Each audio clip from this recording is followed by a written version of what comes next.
PDA पर लगातार अखिलेश यादव काम करने की कोशिश करते चले आ रहे थे। वो वही कोशिश कर रहे थे कि जब मुलायम और काशीराम मिले थे तो उस तरीके का गठजोड़ वो क्या बना सकते हैं सिर्फ समाजवादी पार्टी के साथ से, खासतौर से जब मायावती बहुत नेपथ्य में जाती हुई दिखाई पड़ रही है। नेपथ्य इसलिए कह रहा हूं क्योंकि वो खुद बहुत एक्टिव नहीं है, और या चंद्रशेखर रावण वगैरह भी नए उभरते हुए आ रहे हैं। तो जो कोशिश है कि दलित और पिछड़ों का जो राजनीतिक तौर पर, जो अवधेश जी ने जो बात की, मैं राजनीतिक तौर पर कह रहा हूं कि दलित और पिछड़ों का जो ये जो गठजोड़ बनाकर सत्ता में आने का जो प्रयास है वो अखिलेश यादव करते हुए दिखाई पड़ रहे हैं। अच्छा, यहाँ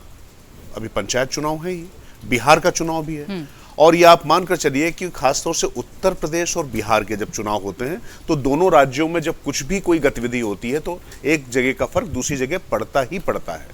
अब ये जो पूरी घटना है इसकी बहुत अच्छी मीमांसा अवधेश जी ने की है। मुझे लगता नहीं कि उसमें मैं बहुत ज्यादा उसमें कुछ ऐड कर पाऊंगा, परंतु ये यहां पर समझना पड़ेगा कि किस तरीके से समाज में एक अलग तरीके का विघटन आ चुका है। और अगर यदुवंशी समाज, अगर यादव समाज की बात की जाए, इटावा में भी अगर यादव समाज अगर पिछड़ा है तो फिर मुझे लगता है कि फिर ऐसा पिछड़ा तो मैं सबको तथास्तु कह दूंगा।